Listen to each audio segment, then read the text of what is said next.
pensez que vos vacances étaient nulles? Attendons d'écouter celles de mes abonnés. Bref, c'est Mokane. Bienvenue dans les pires anecdotes de vacances. Préparez-vous psychologiquement. On commence tout de suite par une anecdote assez flippante. Bon, vous allez voir. J'étais en camping, etc. Et j'avais un groupe de potes. Il y avait 5 gars et 4 filles. On était sortis ensemble et il y avait un pont avec une rivière en dessous. On y allait, etc. On a voulu tout sauter. Et en mode, c'était moi la première. Du coup, j'ai sauté, sauf que c'était interdit et personne ne savait. Et en fait, je me suis pris un rocher dans le ventre. Il m'a pas transpercé, hein. Et du coup, j'ai dû aller à l'hôpital. J'ai même pas profité du camping. C'était la première anecdote. Mais il n'y a pas de panneau pour vous dire que c'est interdit. Parce que moi, perso, j'y serais pas allée. Honnêtement, j'aurais fait... Moi? Non. Premier? Non, encore moins.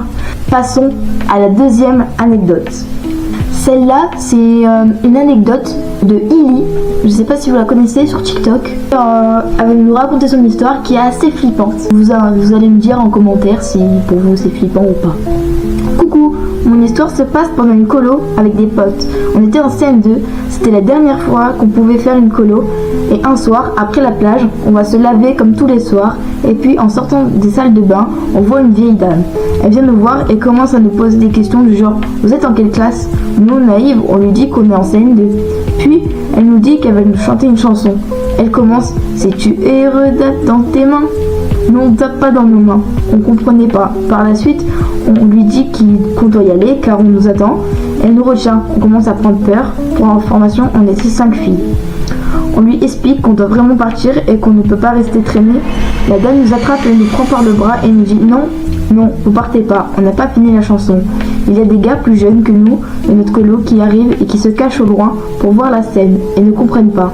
Quand la dame eut fini sa chanson, on dit ok, c'est bon. Et des gars viennent nous rejoindre en mode faut vraiment que vous veniez, il va falloir aller au lit. Pendant que la dame fut déconcentrée par l'arrivée des gars, on en profite pour aller avec eux et lui souhaiter une bonne soirée, même si elle venait de nous terrifier. Moi, ayant perdu mes chaussures, j'étais pieds nus. On encourage jusqu'à là où on dormait et nous racontons tout aux adultes. Ils nous disent que c'est rien et qu'elle ne nous voulait pas de mal. Peu après, cette dame est réapparue dans la colo où l'on dormait tous et dit qu'elle venait nous voir. Elle avait rien à faire ici. On prit peur, moi et mes copines. La nuit, nous eûmes besoin d'aller aux toilettes, mais par peur de recroiser cette dame, on demanda à une animatrice de nous accompagner. Après avoir fini d'aller aux toilettes, on a revu cette dame la nuit, mais que moi et mes copines. L'animatrice ne l'avait pas vue. Finalement, nous avons fait une nuit blanche et le reste de la colonie se passe bien, même si après un tour du camping fait par l'animateur, il ne vit jamais cette dame. Voilà, c'était mon histoire, j'espère qu'elle t'a plu. Elle est longue, mais j'espère qu'elle va te plaire. L'anecdote m'a vraiment plu, mais le plus ouf dans son histoire, c'est que les adultes, ils la voient pas, quoi. Imagine, c'est un peu mystique, mais imagine, c'est un esprit, genre, qui venait pour voir les petits-enfants. Mais en plus, elle chantait une chanson, elle voulait que vous la finissiez en mode c'était un karaoké.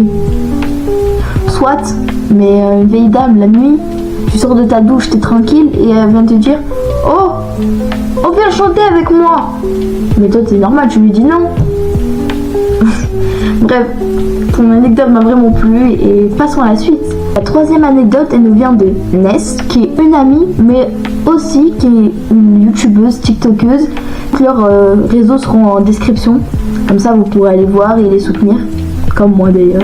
Si vous pouvez vous abonner, liker cette vidéo et partager vos amis, ça serait pas de refus. Bon, bref, trêve de plaisanterie et place à l'anecdote. L'anecdote est pas palpitante, mais c'est la seule qui m'est revenue à l'esprit.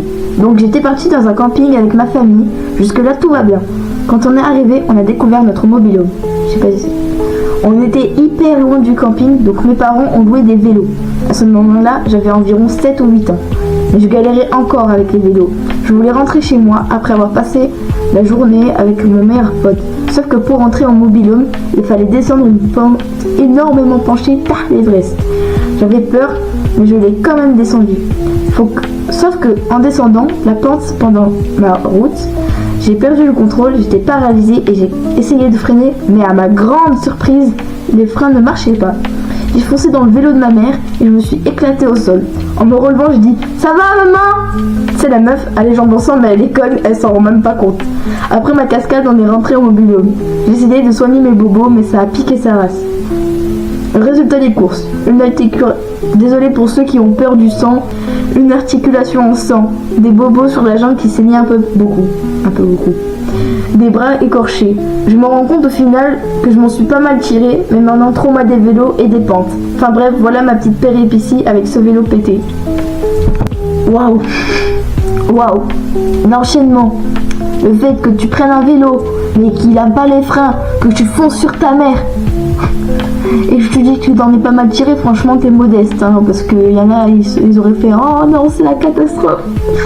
Mais franchement, ouais, avec ce vélo pété, tu m'étonnes. C'était pas le meilleur vélo. T'es trauma des vélos, je comprends. Je comprends sincèrement que tu sois trauma des vélos et des pentes.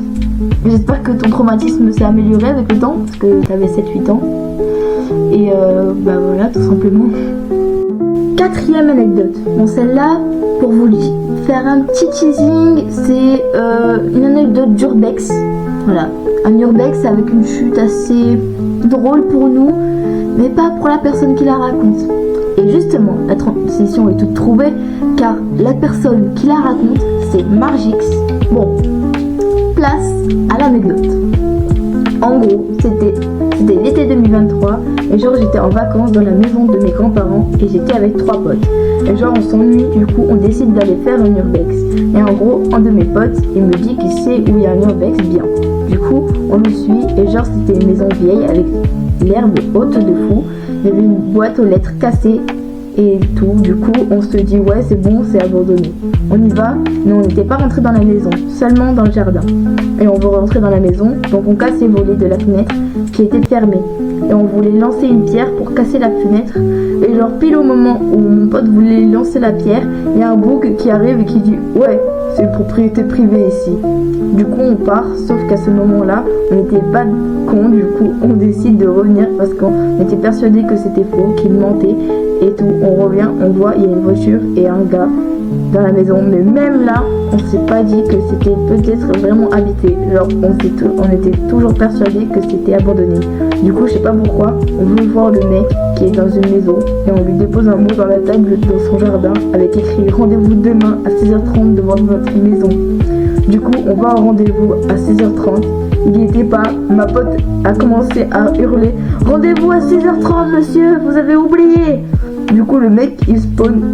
Comment il nous embrouillait MDR, il nous a menacé d'appeler la police et tout. Après on s'est barré à toute vitesse MDR, on a eu pas de peur. Voilà, c'est long. Non, en vrai c'est pas long, enfin un peu. Mais en vrai c'est bien détaillé et tout. Donc merci pour ton histoire Margix.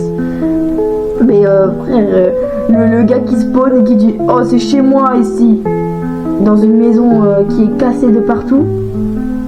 Donc, je pense qu'il mentait, que c'était surtout un SDF qui voulait squatter à la maison et qu'il essaie de trouver un prétexte, hein, parce que je pense pas que c'était la vérité tout simplement. Bon, j'espère que t'es pas trop massité des maisons abandonnées et des surbex. Voilà. Et merci pour ton histoire Margix. Et déjà vous, j'espère que ça vous a plu.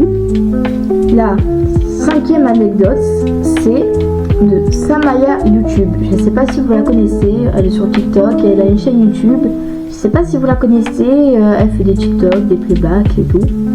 Donc je vous mets tout son profil comme toutes là. De toute façon vous verrez, je vous l'afficherai. Et passons tout de suite à la 5e histoire. Un jour, je suis allée au Maroc avec ma mère et un mec m'a regardé en disant « Ta mère elle est mariée !» Et bah moi j'ai crié sur le mec en disant oui, elle est mariée. Et il était tellement choqué que bah il a couru. Ma mère a rigolé, elle m'a dit t'as bien fait. J'avais 12 ans à ce moment. Je comprends même pas. Enfin le mec il arrive, il te dit oh ta mère elle est mariée. Déjà ça t'envoie des signaux. C'est pas ouf. Mais le gars il est choqué juste parce que tu lui dis ouais elle est mariée. Tu sais tu lui aurais dit ouais elle est célibataire, il serait venu tout. Bon bref, merci beaucoup. C'était vraiment une anecdote assez drôle. Ça a dû bien vous faire marrer à ta mère et toi.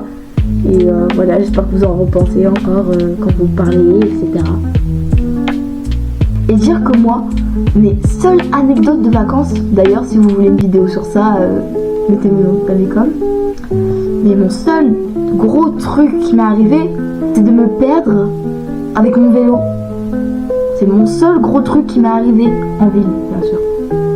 Mais sinon, rien de spécial. Alors que vous, vous êtes dans un autre monde. C'est quoi ces anecdotes de fou là? Franchement, vos anecdotes, elles m'ont marqué de fou. Merci à toutes les personnes qui ont participé. Forcément, j'ai pas pu mettre tout le monde parce que sinon ma vidéo serait trop longue. Mais si t'as aimé cette vidéo, n'hésite pas à t'abonner, à mettre la cloche pour rater aucune de mes autres vidéos, à liker et à commenter ton pire souvenir qui t'est arrivé en vacances. Même si t'as renversé juste du jus d'orange sur un sac de couchage. Et pour la partie 2, envoie-moi tes pires dingueries en DM Insta. Mon Insta s'affichera juste ici, Mokane _du_bas. C'était Mokane, je vous dis à toutes pour une prochaine vidéo. J'espère que vous avez kiffé et bisous.